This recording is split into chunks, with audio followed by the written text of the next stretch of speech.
Thank you. All right. Well, nice to be here again. And for those of you who have not seen me speak before, every year I try to comb through the literature and come up with all the latest nutrition and lifestyle science and try to distill it down so that you can leave with the important points. And of course, this is only a small representation of all of the science that's published. So hopefully it'll pique your curiosity and make you look further. My disclosures. And then I just want to point out that there are lots of well-done randomized trials showing the efficacy of plant-based diets in improving health outcomes. Some are observational and do not show clear cause, but show significant relationships. And of course, I show this slide every single year. Everybody asks me if you're going to get enough protein. And of course, all of the animals are eating leaves, just like we should be. And the truth is, pound for pound, dry weight, spinach, kale, broccoli, et cetera, actually have more protein than beef, chicken, et cetera. So easy to get protein, believe it or not, without much effort from plants. So let's start with the statistics. And every year it gets more scary. The American Heart Association is now predicting that about 61% of US adults will be diagnosed with some type of cardiovascular disease by 2050, mostly with hypertension and an aging population. The cost will be more than 1.8 trillion in direct healthcare costs and productivity losses. They think that diabetes will get to 27% and obesity will approach 61%.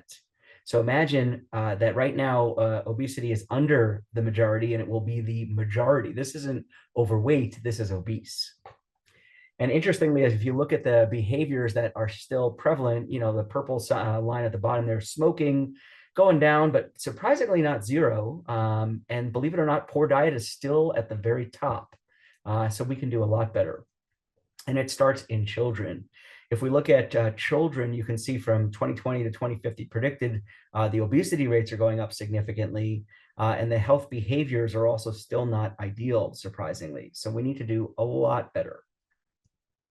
And if that's not enough, you may not realize this, but the metabolic associated liver disease or steatotic liver disease or fatty liver is on the rise. And the reason why this matters is this is a precursor in a lot of cases to fulminant diabetes and lots of cardiometabolic health issues. And so we're approaching half of Americans having fatty liver. And that can actually even lead to advanced fibrosis or even cirrhosis, believe it or not.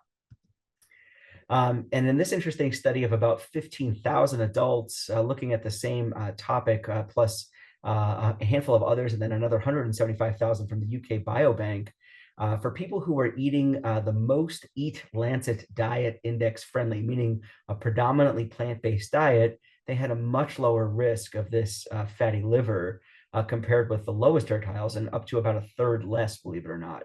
So really important, I think, to make the changes that we need to make to reduce this and, of course, reduce the bad outcomes associated with it.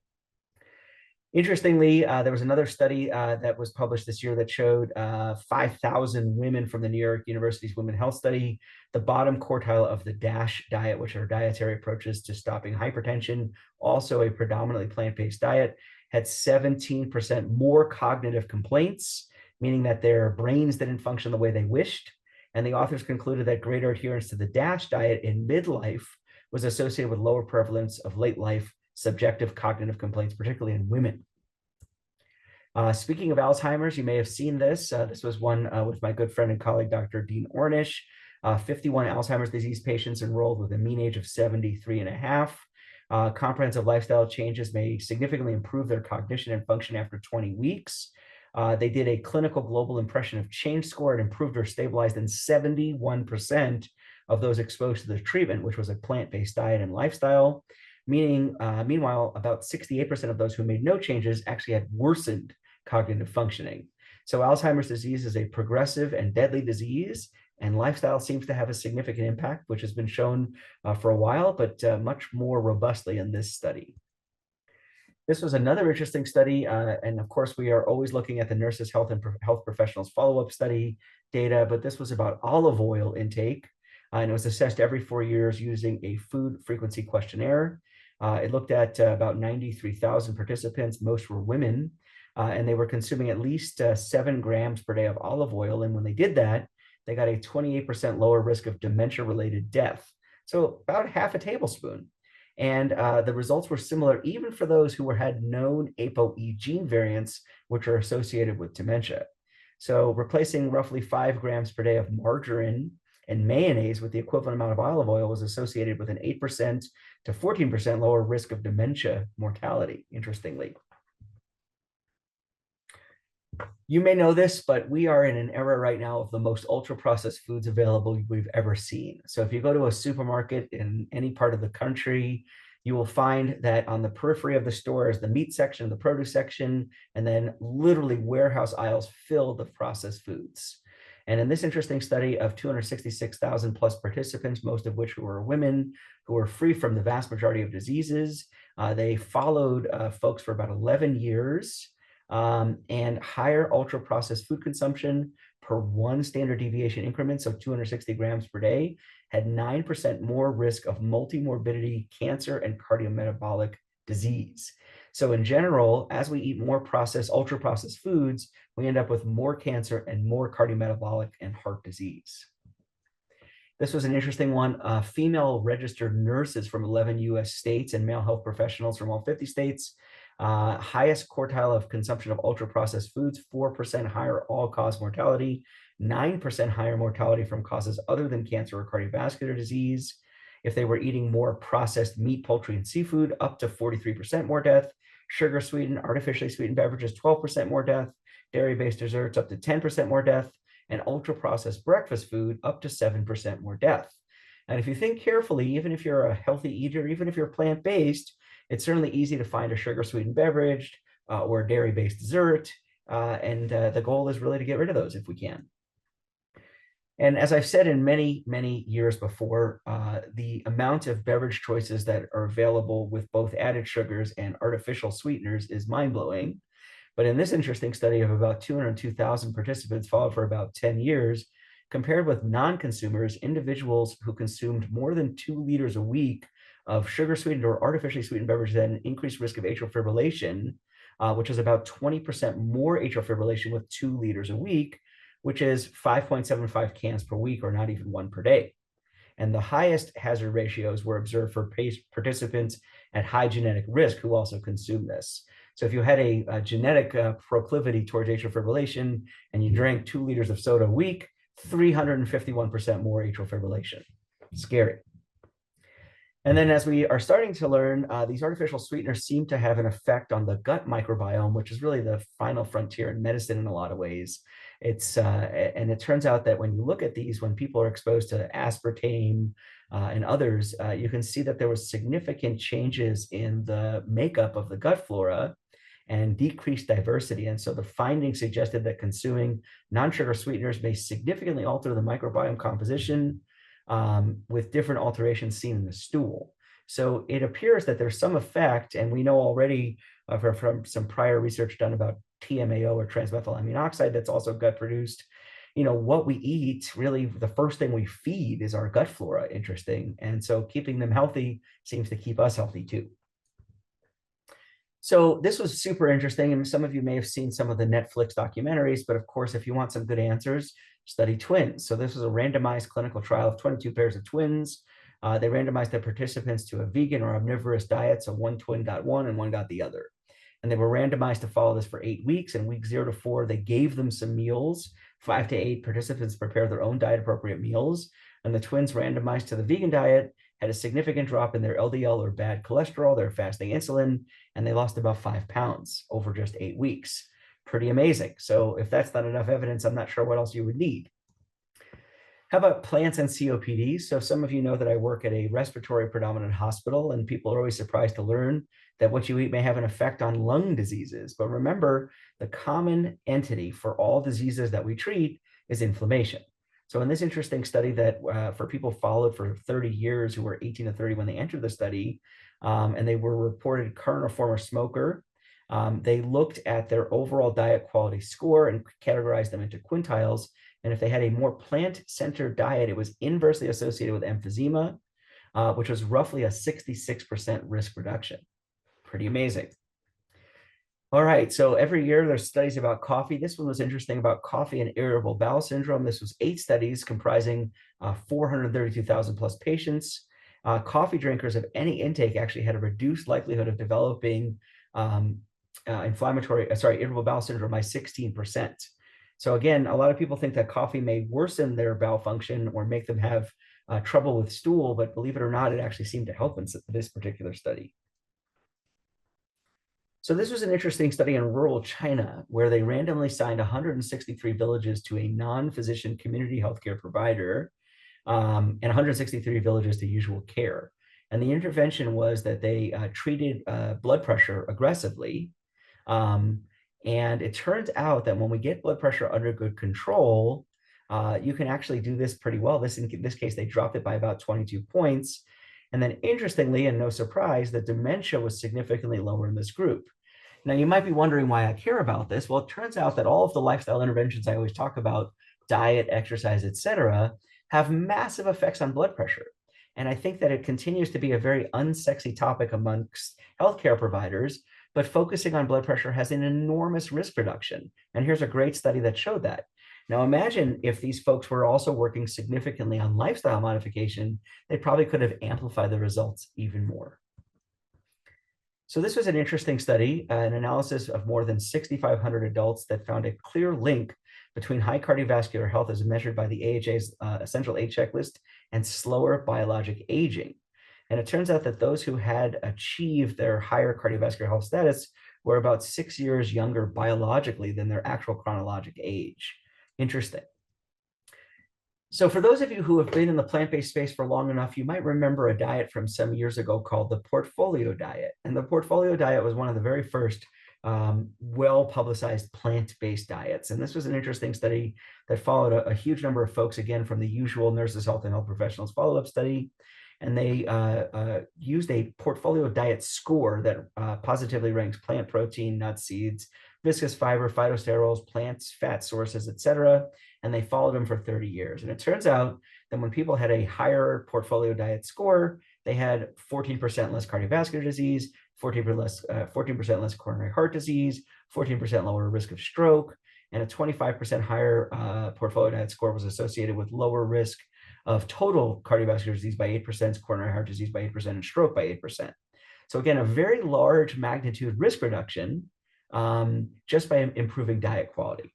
And you can imagine and you could extrapolate that if you could get 100% higher PDS score, you could get a magnitude risk reduction of 30+%, which many of our pharmaceuticals don't even achieve. So this was an interesting and nice review by Dr. Hu, and it is diet strategies for promoting healthy aging and longevity.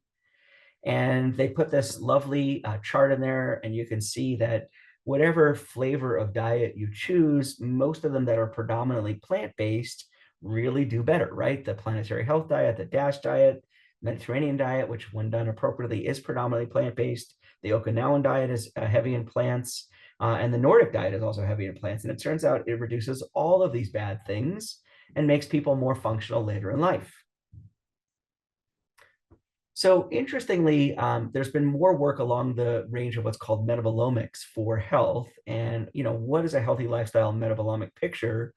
These are participants that had higher healthy lifestyle metabolomic signature. And so we do a variety of blood tests and other things to measure biomarkers to get a sort of metabolomic signature. And the people who had a healthier signature had 20% roughly lower risk all-cause mortality, cardiovascular disease mortality, cancer mortality, and 25% more likely to reach longevity. And the healthy lifestyle signature explained 38% of the association between healthy lifestyle score and total mortality risk, and 49% with the association with longevity. Now, here's a figure from their study. Really interesting. If you look at the sort of healthy lifestyle and then all the various things that they measured, they came up with a signature associated with health. And of course, as you live healthily, the metabolic picture, the biomarkers all line up. Pretty amazing. So it's nice to see that what we do on a very everyday basis can actually be starting to be quantified and measured more readily. So this is another study, interesting, again, the usual cohorts measuring red meat intake. And again, when they follow highest to lowest quintiles, the people who consume more red meat, 62% more diabetes, 51% more diabetes for processed red meat, 40% more diabetes for unprocessed red meat. But if you could substitute 1 serving a day of nuts and legumes for total red meat, 30% less diabetes, For processed red meat, 41% less diabetes, and for unprocessed red meat, 29% less diabetes. I really don't know what more evidence you could possibly need to take a handful of nuts and substitute it for that steak you might be wanting to eat. So interestingly, this plant-based notion is starting to spread through other specialties, and people are realizing that when you treat the underlying disease state and the inflammation, people do better. And this woman said that no one spent time dissecting a patient's diet and how essential it is to be comfortable with nutrition concepts. And you may have seen this, but the American Heart Association puts out these periodic presidential advisories, and they are starting to push food is medicine as a term you may have heard. And of course, what do they mean? They mean emphasizing all the usual stuff we talk about and getting rid of the junk food that is everywhere. Meat consumption hit a record low in the UK, which I thought was pretty amazing. Brits are increasingly opting for plant-based alternatives. And they're consuming the lowest amount of meat since records began in 1974. Government data has revealed that the average quantity of meat an average Brit consumed at home was about 2 pounds a week, and this was down from 2.15 pounds the previous year. Interestingly, as you can imagine, that vascular health and erectile dysfunction are intimately intertwined, and in this 11 randomized controlled trial, people who followed a significantly better exercise program actually had significant improvements in erectile function. And of course, that means that vascular health is better. For those of you that have seen me talk before, there's been lots of science about prostate cancer and diet and how there's a significant effect. In this interesting study of about 3,500 men, a higher plant-based diet index was associated with better scores for all the usual things we measure in people who have prostate cancer, also associated with better sexual and bowel function and decreased urinary incontinence. So lots of good reasons to eat plant-based. This was an interesting study out of Nature, Nature Metabolism, and it looked like that as we eat more protein, we seem to change our risk. And so they described a threshold effect of high protein intake and circulating leucine on the effects of our immune system, monocytes and macrophages, which are actually also involved in atherosclerosis, as you may know, and wherein protein excess of just 25 grams per meal induces mTOR activation and functional effects. So by designing specific diets modified in protein and leucine content, this effect was present in the mouse models that they used. And so they're recommending protein in excess of 22% drives atherosclerosis, so we should probably be eating less. The nice thing about eating plant-based is we still get plenty of protein, but less protein that's less concentrated. So interestingly, this data provided a mechanistic basis for the adverse impact of excessive dietary protein on cardiovascular risk. So for all of you that are pounding the protein, consider that it may be dangerous in the long term.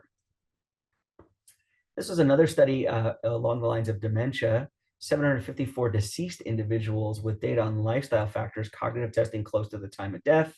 Mean age of death was 91. And it turns out that for each 1 point increase in the healthy lifestyle score, they had less of this amyloid, this pathology associated with Alzheimer's disease. And lifestyle benefited even if there was already evidence of brain pathology.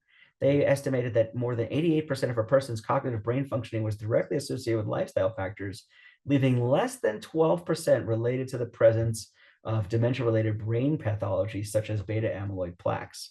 Very interesting and emerging science. One of the things that I get a lot is, doc, I'm old, I'm starting to lose weight, and everyone wants me to eat all these interesting artificially concocted supplements. And in this interesting study of 2 Spanish cohorts, plant protein consumption had a greater protective effect on nutritional status.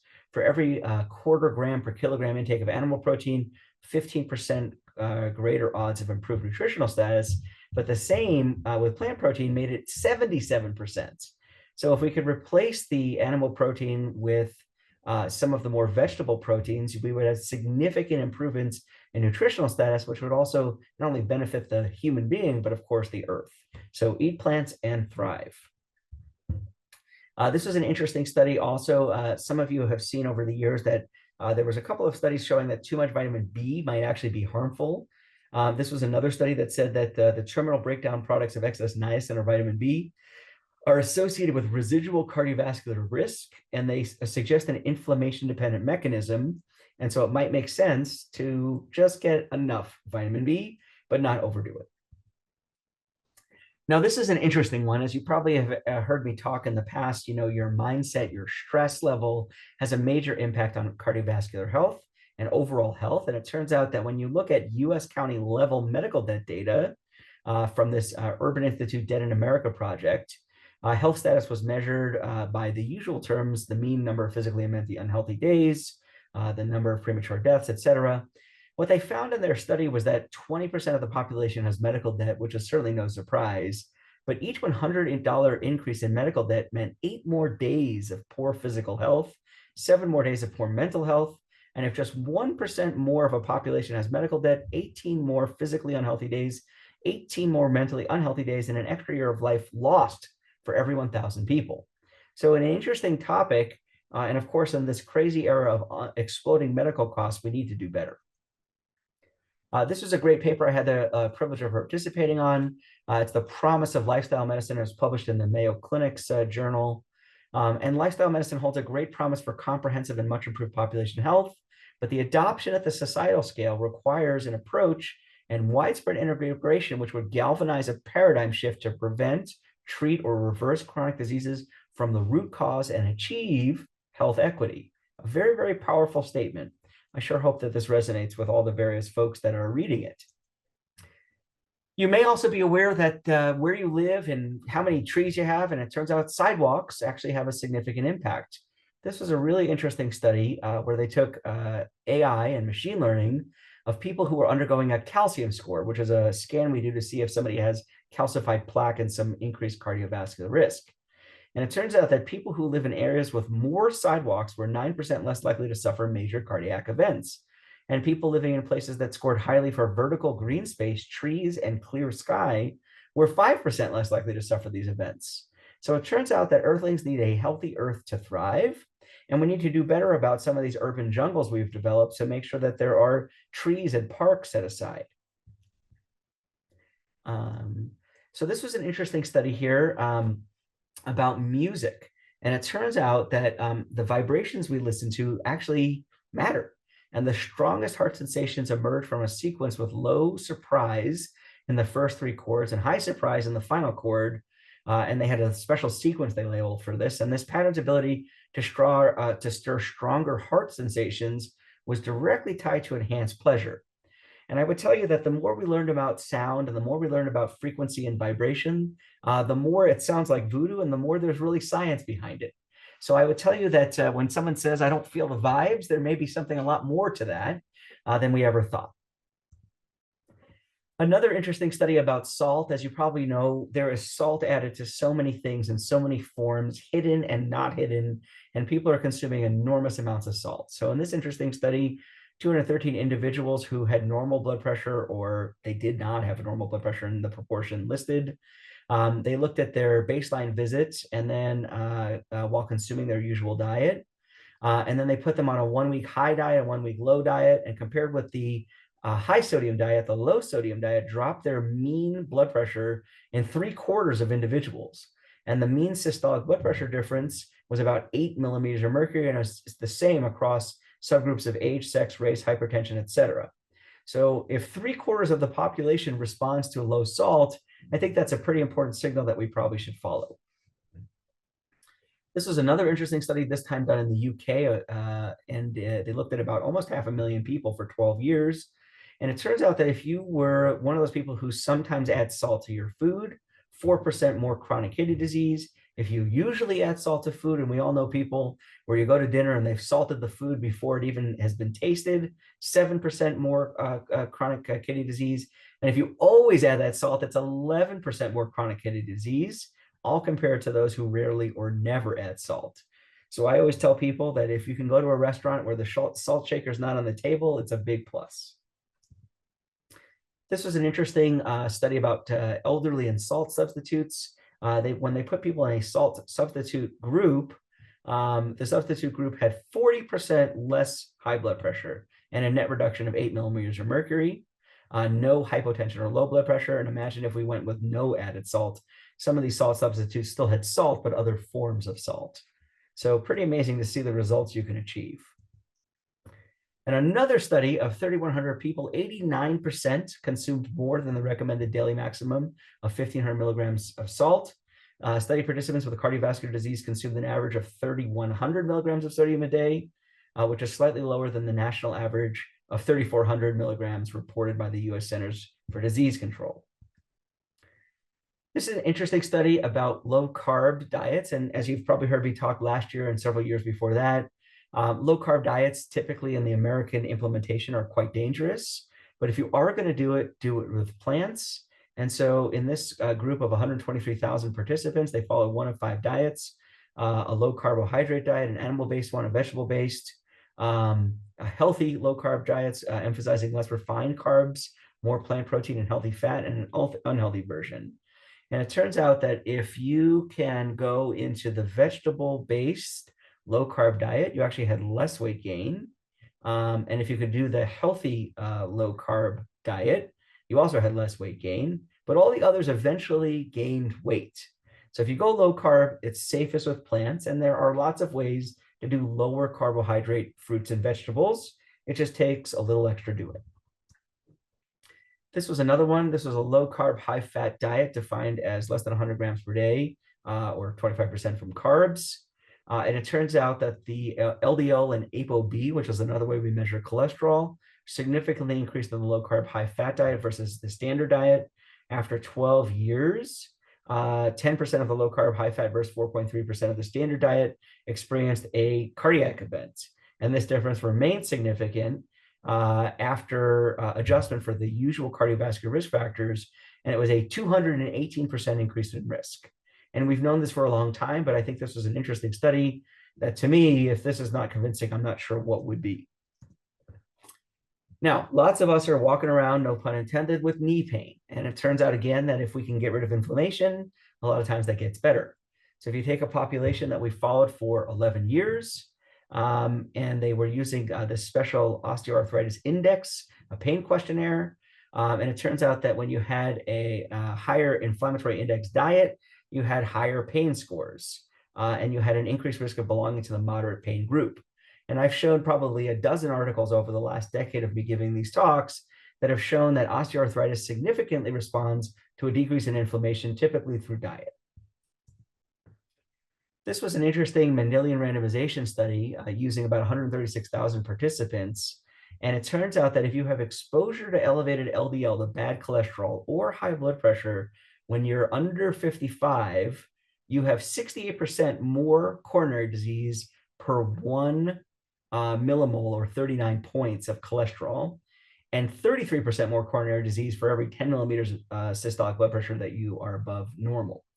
So these are very potent risk. And it turns out that it's not the one-time risk, it's the continual exposure.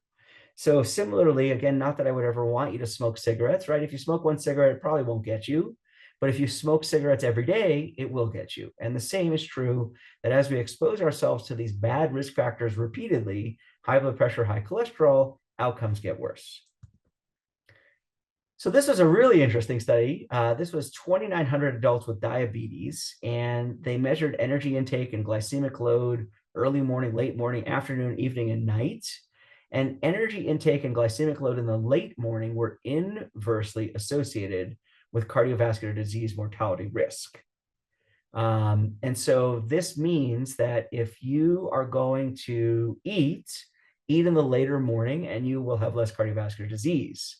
Whereas if you eat at night and you have more intake and glycemic load there, you could have up to 22 to 44% more cardiovascular disease mortality. Pretty amazing. So I think it's interesting as we start learning a little bit more about what intermittent fasting does and how our body responds metabolically, the time that we eat might change as we learn more. This was an interesting umbrella review where they put together a lot of the data that's been published recently. And what it showed was that vegetarian and vegan diets are significantly associated with better lipid profile, glycemic control, body mass index, inflammation, and lower risk of ischemic heart disease and cancer. I mean, that's a pretty amazing, multi-pronged outcome that no pill it has achievable, but lifestyle does, and we should do it. This is an interesting study of 25,000 women followed for 25 years. And when people follow a Mediterranean diet, 23% reduced risk of all-cause mortality.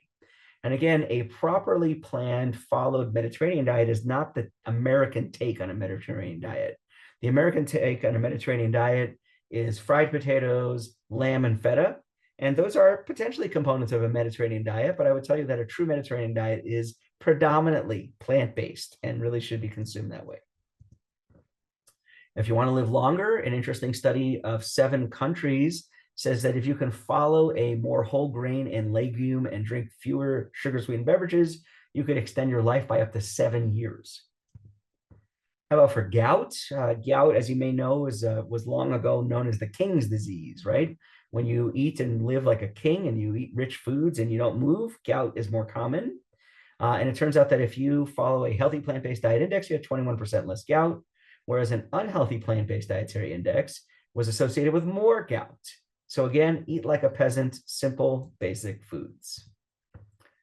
This was an interesting study of 353,000 adults of European ancestry, and they looked at different genetically determined lifespan categories, long, intermediate, and short, and 3 lifestyle groups, favorable, intermediate, unfavorable, and participants with a genetic predisposition to a short lifespan and an unfavorable lifestyle were more than double the likelihood of dying. An unfavorable lifestyle had a 78% increased risk of death compared with a favorable lifestyle across all of these categories. So the authors concluded that adherence to healthy lifestyles could largely attenuate the genetic risk of shorter lifespan or premature death. And the genetic risk of a shorter lifespan or premature death might be offset by a favorable lifestyle by approximately 62%, or adding around 5 years to life. So as I have said numerous times, your genes don't have to hold you hostage. It's really the environment that they're in.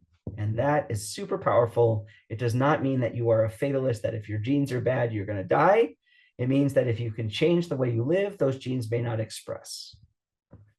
Interesting studies continue with COVID. This was in a 702 participant group looking at their dietary habits, omnivorous and plant-based. The plant-based diet group had 39% lower odds of COVID-19 infection. So there's something about keeping your body's milieu healthy that makes us resilient to disease. This was another one. Sorry, this was the duplicate side, forgive me. This was an interesting one here. An EPIC cohort, 295,000 middle-aged participants. Each had a healthy lifestyle index score based on cigarette smoking, alcohol, body mass index, physical activity. And it turns out that those in the bottom third had 21% higher risk of lifestyle-related cancers. And among participants in the bottom third at baseline, those in the top third at follow-up had 25% lower risk of lifestyle-related cancers. So what do you take from this? It's never too late to make these changes. So we continue to get all of this negative feedback about alcohol, and this is another sort of nail in the coffin. This was 278,000 white British participants followed for about 13 years. And it turns out that there is a linear relationship between alcohol consumption and the risk of premature death. For every standard unit increase in alcohol intake, more all-cause mortality, more cardiovascular disease, more cancer, and interestingly, 106% digestive disease mortality. So maybe we need to move to 0 or nearly so. This is an interesting study. So they went to some university cafeterias and they experimented on the people who came in to eat. And under the plant-based default condition, the signage listed both options, usual and plant-based. However, it listed the vegan dish first, followed by the meat dish, which was available only upon request. And only the vegan dish was displayed at the counter, with the meat dish kept in a separate location and retrieved when it was requested. Turns out that the vegan default intervention was able to reduce meat consumption by 57%, increased vegan meals selected by 58% of the cafeteria stations with the intervention. So pretty amazing. How about this one? This was a randomized control crossover study of 30 healthy older adults over 65 assigned to a 48 hours ad lib vegan or an omnivorous diet. Insulin concentrations and resistance declined within 2 days only in the vegan diet. Colorectal cancer, young onset patients, so the people who get it early in life. And as you may know, in the United States, we have one of the awful privileges of saying that we have some of the highest rates of colorectal cancer amongst people under 40. But it turns out that if you look at these folks who are younger, they had a significantly decreased intake of vegetables and fruit and higher intake of processed meat and spicy food, up to 40% more odds of cancer. This was an interesting study out of Finland. The diet was assessed by a food frequency questionnaire. They looked at a model of partial substitutions, 100 grams a week of red or processed meat, 50 grams a week, followed for about 30 years. And it turns out that if red meat was substituted with vegetables, there was a 3% reduction in whole grains, vegetables, and fruits combined, 3% reduction for processed meat, 1% reduction. So even small, easily implemented substitutions of red or processed meat could lower colorectal cancer risk. So this was an interesting study out of the cardiac cohort looking at sleep duration, and after adjustment for demographics, education, smoking, all the usual stuff, highest versus lowest tertile of sleep fragmentation index had almost 3 times the odds of having poor cognitive performance 10 years later. So it turns out that having fragmented or disrupted sleep significantly affects our brain function, and over time becomes compounded and even affects us years later. This was an interesting study where they took data from 16 studies and looked at the hypertension incidence in 1 million people. And if you slept less than 7 hours a night, you had 7% increased risk of developing high blood pressure, and up to 11% when reported sleep duration was less than 5 hours. So for all of you not sleeping enough, get 7 hours a night at least. And this was really interesting. So participants aged 50 to 64 were randomly recruited, underwent extensive examination, including imaging and accelerometry assessed physical activity. So their devices measured how active they were. And it turns out that if you were the extreme evening chronotype, meaning that you were a night owl, you had significantly increased coronary artery calcium prevalence compared to the extreme morning type, the early riser, by up to 90% difference. So you could see here that if you were the extreme evening chronotype, you had much more likelihood for coronary disease than the extreme morning. So be the early riser rather than the night owl if you can. This is another interesting study looking at about 407,000 men and women. It turns out that a greater intake of plant fat had 12% less cardiovascular disease, whereas higher consumption of total animal fat had up to 16% more. This was a 17-trial meta-analysis, and they had a median dose of about 1/2 liter of soy milk substituted for 1/2 liter of cow's milk. And it turns out that that drops blood pressure, LDL, and a measure of inflammation, C-reactive protein. So again, cow's milk appears to have some negative health effects that I think are important that we start sharing.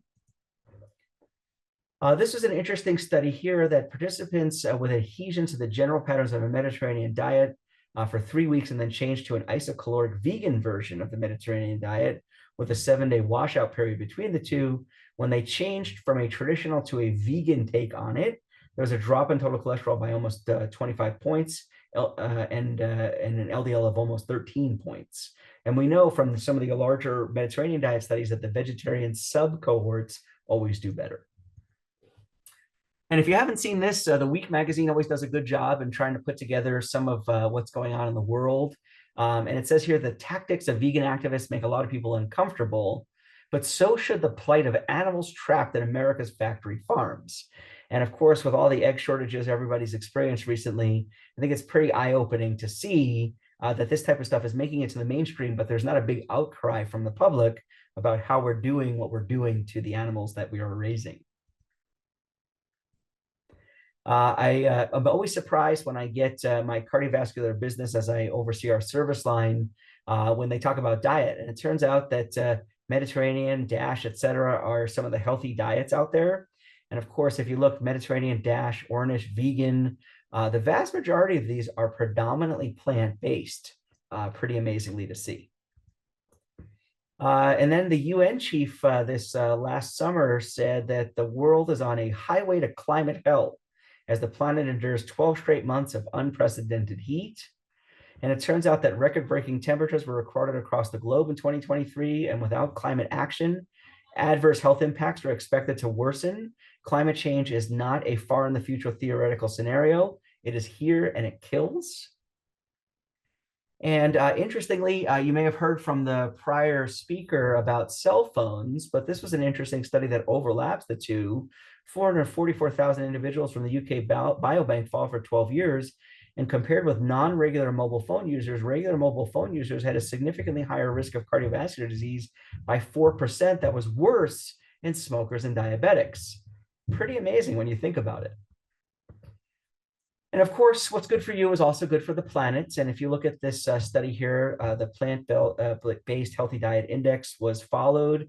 And when we compare the highest with the lowest quintile, 33% less all-cause mortality, less cardiovascular disease, 10% lower risk of death from cancer, 47% lower risk of death from respiratory diseases, and 28% lower risk of death from neurodegenerative disease. So again, we are seeing that our planetary health, our human health, our climate, they're all intertwined in ways that we need to fix in a hurry. And then this is interesting. This came out of the European Society for Cardiology. They called it the from chronic disease to chronic health, the evolving role of docs. And what they said is that the global phenomenon of aging population, compounded by the pervasive pandemic of abdominal obesity, metabolic diseases stemming from unhealthy lifestyles, prevents formidable challenges, and simply increasing spending is not viable. And there's an urgent need to transition towards preventative healthcare and education models rather than predominantly addressing chronic conditions. Pretty amazing to see this in a very large multinational professional society. And then this was a great review article, if you haven't seen, from the New England Journal of Medicine. And what they said was that although many diets have been developed to control body weight and dietary composition to improve health effects, plant-based diets with moderate lipid content characterized by lots of fruits and vegetables, whole grains, etc., seem to be the ones that offer substantial health benefits. And we need to educate health professionals about these diets. Imagine that. In 2025, we're saying that we should educate about what human beings consume. And then I got to participate in this lovely call out in the American Journal of Medicine. Food is medicine, the time is now. The plan that will improve health outcomes worldwide, create health equity, is food is medicine. So in sum, you have seen now a huge plethora of data from the last year or so of all of the amazing research done, and success is a low-fat, 100% whole grain, minimally processed, whole food, plant-based diet. Of course, Albert Einstein would agree that nothing will benefit human health and increase our chances of survival as much as the evolution to a vegetarian diet. I'd encourage people to check out a program I do, which you can do if you are a physician, or encourage your healthcare provider to do it for you, called Walk with a Doc, which is a really exciting program where we get to use exercise as medicine, and we talk the talk, walk the walk, and eat the eat. And I encourage you to check it out if you're in my area, but it's a program all over the country.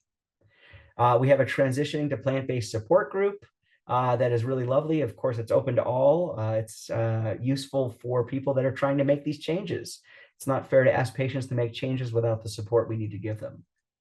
And if you're not convinced after just this 1 year of talk, then I would encourage you to do your own reading. Read up on these things, get excited about it, make these changes in your life. And with that, I've saved some time for questions. Great. Thank you so much. So you covered a lot of stuff in a very quick time. So I appreciate that. All right, so you shared the information on how people can find support for transitioning and the Walk with the Doc. How about if they want to get in contact with you? What's the best way to do that, or to follow your work in general? Yeah, I mean, I do have a Twitter handle, which is at HeartCureDoc, so you can find me there. And then, if you're in the Denver area, call up National Jewish where I work and get yourself a visit if you'd like. But other than that, those are the best ways to get in touch. And, you can find me online pretty readily. Great, thank you. So how do your patients take it when you say, when they come in, they have, high blood pressure or signs of heart disease or whatever it is, a high H1C, and you say whole food plant-based?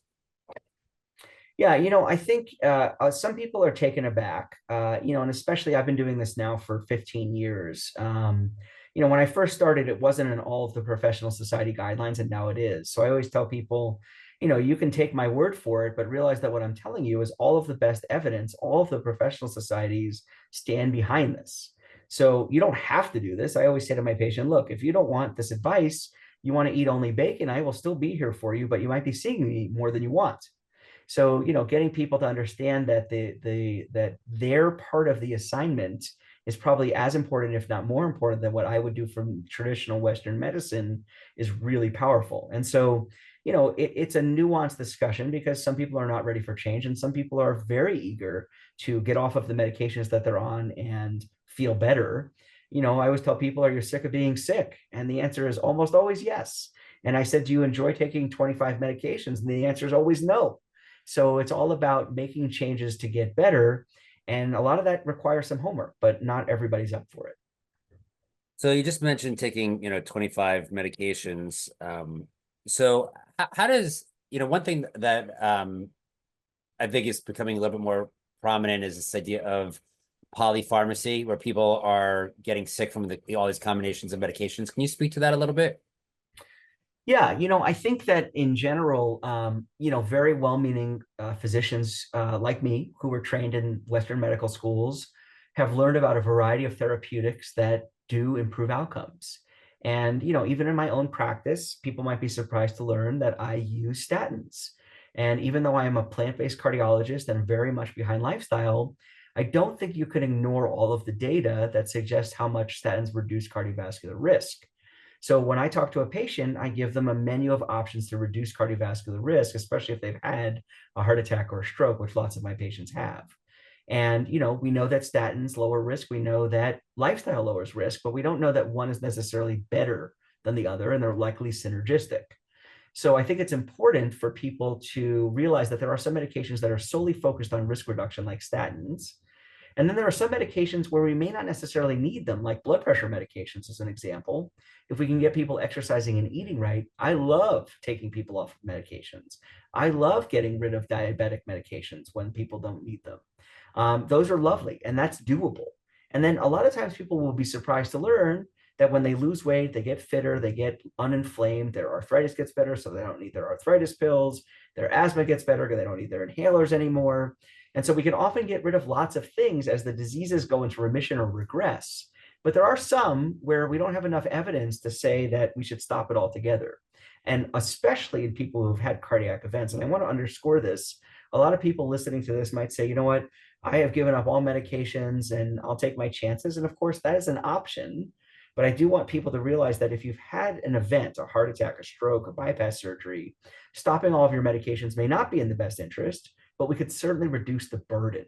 And I really don't think that taking 25 or more medications in a day is the way we were supposed to live. So, And what is the consequence, though, of combining all these medications with all these unknown side effects?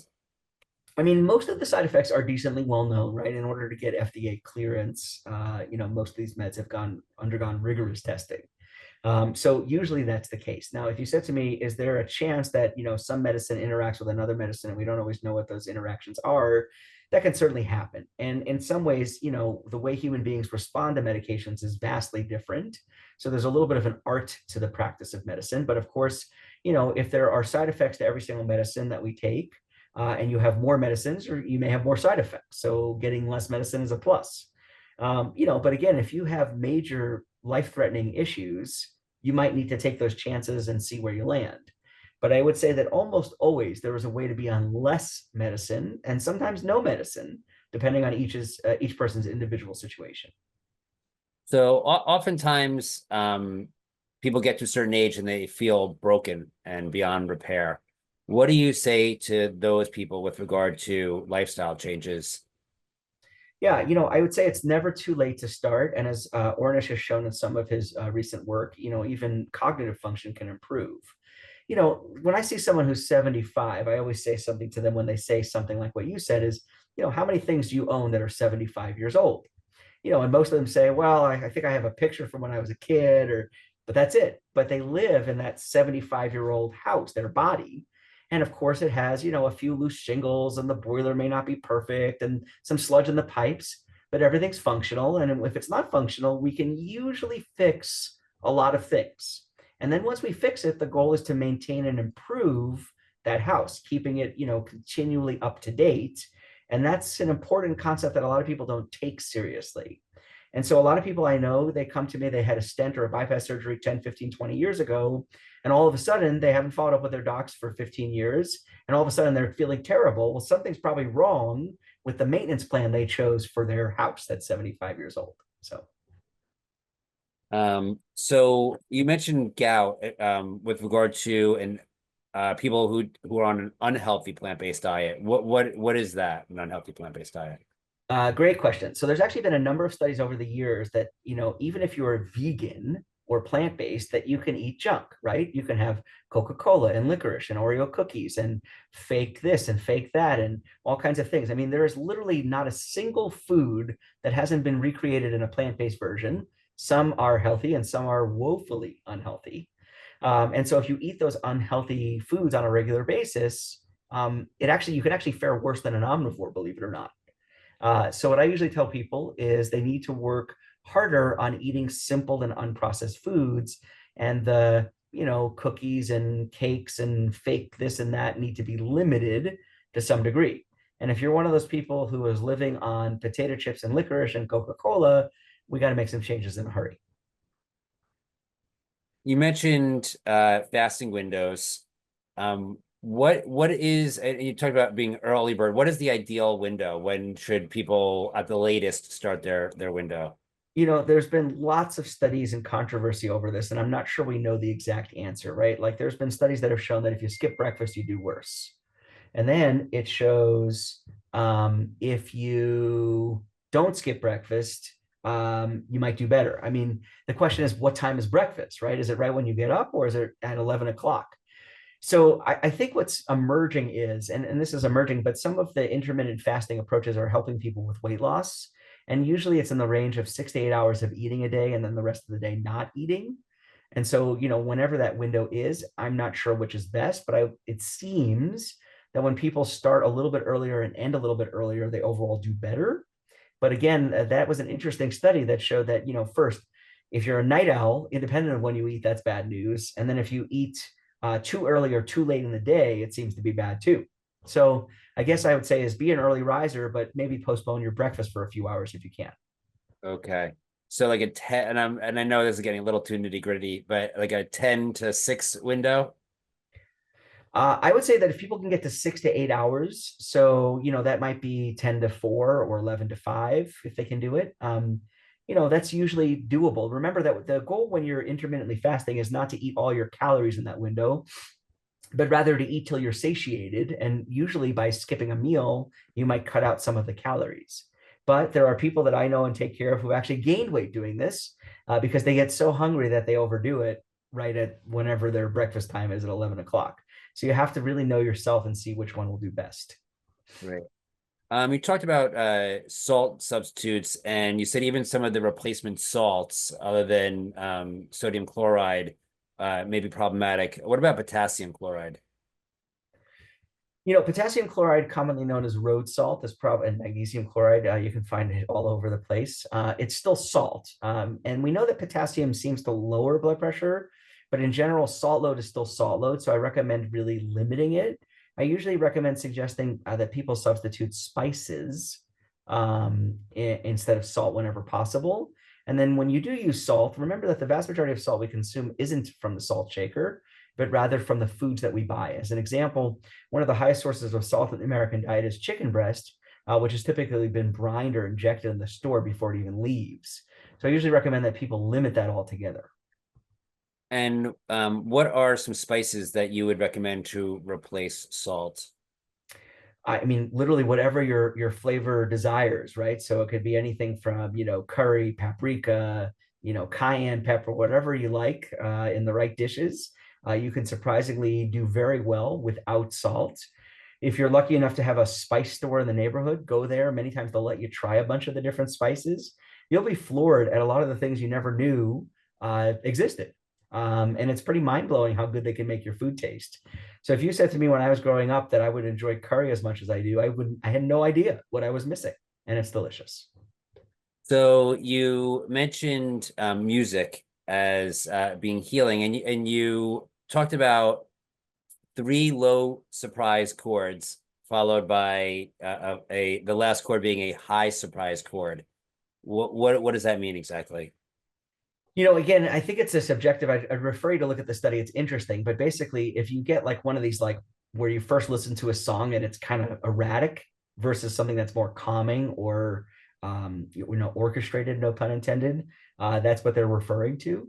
And they actually had a pattern of song notes that was listed. So I'd refer you to listen to it. But I guess what I would say is it's interesting is that as I've been doing this longer, a lot of the things that have been considered sort of voodoo over the years are starting to become mainstream and with actual scientific support behind them. And we've known for a long time that music and frequencies appear to have some sort of health benefit that we don't fully understand. And it doesn't surprise me that that's the case. It certainly seems that when people are listening to calming music or certain frequencies, that they relax. And there's been lots of studies over the years showing that outside of my domain of specialty, but certainly interesting for those of you that are exploring. So you just mentioned frequency, and we had an EMF speaker on previously, and obviously there's been a huge rise in the amount of EMF exposure during your career, where the rise of the rise of cell phones, the rise of smartphones, now 5G is out. Have you seen in your, clinically differences with regard to the state of people's health that you may or may not attribute to that rise of EMFs? I mean, it's not again directly in my domain. And of course, as you probably know, if you've walked into a hospital recently, it's loaded with EMFs everywhere. We have Wi-Fi and wireless devices everywhere, and all sorts of things that are constantly streaming at us. I have had patients who are sensitive to EMF, and you probably have friends or colleagues who will tell you the same. There seems to be evidence about not necessarily sleeping next to your smartphone and all these other things that I'm sure were probably reviewed. There's a decent amount of radiation that comes out of the smartphones that we use that may not be as benign as we once thought that's been published. And so, have I seen anyone have a heart attack from a cell phone? I wouldn't be able to tell you that necessarily. Have I seen people who put their cell phone in their breast pocket or under their bra or top or whatever and end up with breast cancer? Yes, it's hard to say that that was directly linked, but it certainly seems to be the side that had the cell phone in it most often. I remember years ago when I got one of my first cell phones, and I hate to say this, it kind of dates me, but I didn't have my first real cell phone until I was in medical school. Um, we used to have to run to payphones when I was a kid and all that. But regardless, I didn't have my first real cell phone. But there's a lot of evidence now suggesting that the radiation is quite harmful, particularly to brain health and people that are living near cell phone towers and so forth. But there was a study that I showed in today's talk about heart health, interestingly. And the question is that because there's clustered behaviors with smartphone users, or is it from the smartphone itself? And it's really hard to tease that out. But it's epidemic. And, you wonder if something will change. And it turns out that the frequency of the radio waves that we're using for these things keeps getting shorter, and so it may have better penetration into the human body and all these interesting things. So I don't claim to be expert, but it's certainly something I'm following. And anyway, back in the day when I got my first cell phone, I remember reading the package insert that came with the phone that said, don't keep this near your body, right? And of course, we all keep it near our body now. So, And is this concept of EMS being dangerous becoming more mainstream within the medical community? I don't really hear a lot of people talking about it, at least in the cardiology world. And I think most of us would loathe giving up our devices. That said, it certainly wouldn't surprise me. It certainly wouldn't surprise me if something more mainstream starts to come, but not right now. And how do you suggest somebody who isn't plant-based but is plant-based curious get started? I would encourage people to go to ethnic food in their neighborhoods. And some people may not have as much, but really any Thai, Vietnamese, Chinese, Ethiopian, Mexican, whatever you got, go in there and tell them that you have a crazy cardiologist that wants them to eat just plants and see what they give you. And you'll be floored at many foods, excuse me, that you've probably never tried that are surprisingly delicious, and you won't feel the need for meat. So I think getting curious about what's out there and trying the foods will kind of be the first step. And then I think, finding a healthcare provider that's at least friendly to this concept, and then really doing your own research using the Physicians Committee for Responsible Medicine. They have a lovely 21-day vegan kickstart with recipes and so forth. It's easier than ever virtually anywhere you live now. And, most of us could probably rattle off a handful of foods that we enjoy eating that we could probably eat every day and make pretty readily. I'm not much of a cook, but I know that I can make a baked potato with beans and salsa and broccoli and be pretty happy for a long time. And I suspect that there are many other dishes like that for everyone else. Right. And what if you were to suggest a few foods for people to add in that in the plant-based diet, what would that be? I don't know if people realize, but you don't need to get acai berries from where Fiji or wherever. You don't need all these things. Most of us have locally grown superfoods that could be greens and kales and spinach. I think the vast majority of Americans don't eat enough greens and beans. And that's what I would probably recommend that people really load up on. But I would also tell you, find your favorite fruit, vegetable, whole grain, and eat those. I mean, there's really no strong need to eat, tropical citrus out of season from a country halfway across the world. Okay, so the idea of this food is so special, or it's a superfood, is a little overplayed, is what I'm hearing. Yeah, I mean, again, superfoods come in a variety of places. For instance, if you go to the southern part of the United States, southeastern, that's also known as the stroke belt, it turns out if you look carefully at their diet, it is loaded with superfoods until they get ruined with added sugar, fats, ham hocks, turkey legs, chicken necks, whatever. Get rid of those things and you'll have superfoods right there in your neighborhood. Believe it or not, black eyed peas, spinach, okra, surprisingly healthful foods, and they don't need animal fats and pork and whatever added to taste good. So, And what are your thoughts on how much of plant-based fats are okay, such as nuts and seeds, avocados? it's very controversial in the plant-based world, as you probably know, about whether oils, nuts, seeds are okay in any quantity. And even if you push my good friend Esselstyn and others, he'll tell you that you can have 3 walnut halves in a day. And it turns out, depending on your situation, if you're very high risk, you might want to really reduce the fats. Nuts, seeds, oils are very high calorie, but there are some benefits to consuming them in moderation. And I always tell people that nature was smart and we figure out ways to defeat nature. When we take oil out of a seed that's this super teeny tiny and we squeeze it down and get the oil out of it, sometimes it ends up hurting us, especially when we consume it in large quantities. And the same thing, right? Whoever invented shelled pistachio nuts is my arch nemesis, right? I love pistachios, and the shells slow us down.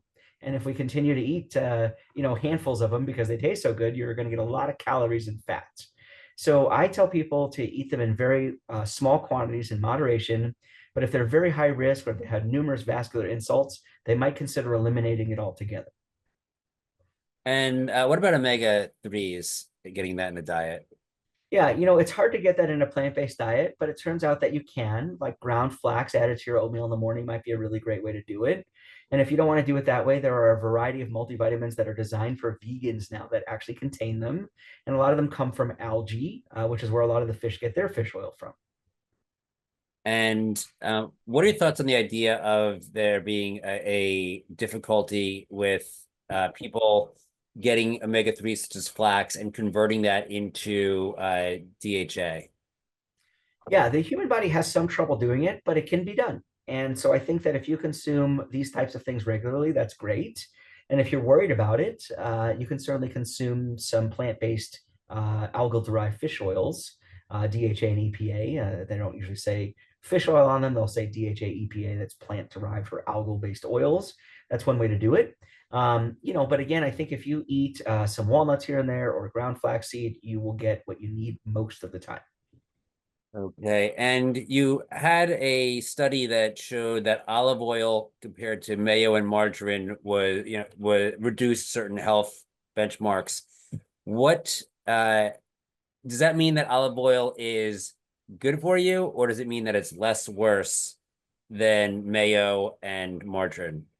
Yeah, so I probably wouldn't say less worse, but I'd probably say better. But yes, so those were substitutes that were therapeutic substitutions, and you can imagine that a lot of people think, butter here and there is good for you. In fact, that there are some cartoons and graphics you can find from the 1950s where it says something like butter is good for you, it lubricates your arteries. And we know that probably is not true. But making therapeutic substitutions, remember, the vast majority of Americans are probably not as educated as the vast majority of the listeners to this conference. And so they may think that they grew up on a dairy farm or whatever it is, that they need to eat butter every day. That's just the way it is.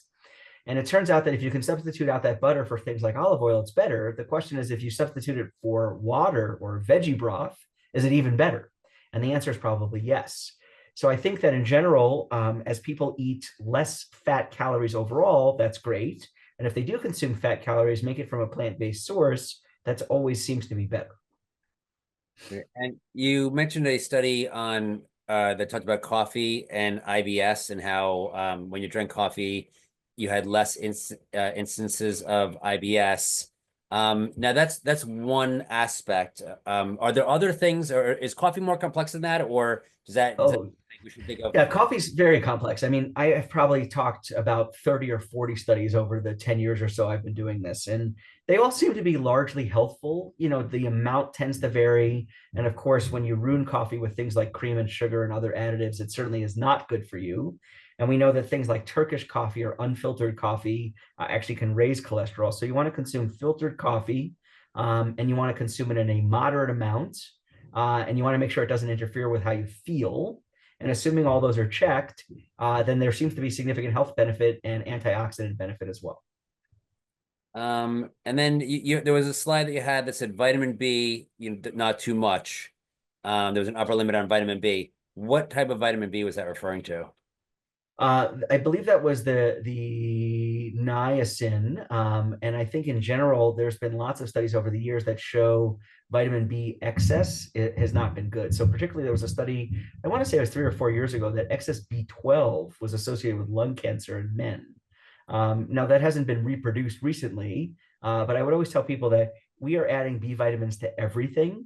And it's important that we probably not overdo it. So we've got a minute left. So why don't I ask you a little bit more on B12, since most people here are probably taking some sort of B12 specific supplement. There's 2 different types of B12. That's a battle right there. What are your thoughts on which type, or does it matter? And then what is the upper limit that we should try to stay below? Yeah, I usually recommend that you check a B12 once every year or two with your primary care doctor, just make sure that the number that they get is not too high. As to the type, if you look at it, the B12, some of it's methylated, some of it's not methylated, some of it's reduced and not, there's all these, I don't claim to be expert in B12. But what I would say is that plant-based eaters tend to be naturally lower in B12. So if you can consume nutritional yeast and get your B12 that way, that's great. But most of us will need a supplement. As you may know, you take one of those supplements, it's like 10,000% of the USRDA because a lot of it's not well absorbed. So I would take some, and then I would check your levels. And if your levels are really high, take it less often. If your levels are really low, take it more often. But try to be a realist about it. I think there's lots of controversy, and the goal is to not overdo it. And it's very easy these days to overdo all sorts of vitamins.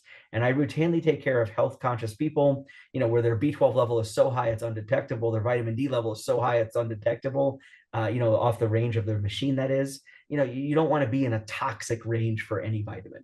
So great. Well, thank you so much. My understanding is you have a hard stop at 6:15. Is that? I do. That's correct. All right. Well, I want to thank you so much for your time and all the information that you shared with us today. If we can unmute the audience, please, so they could share their appreciation for the doctor. Thank you so much, Thank Doc. you. Great information. Thank you, Dr. Freeman. Thank you. Thank you, Dr. Freeman. Yeah, Thank you, appreciate it so much. Awesome.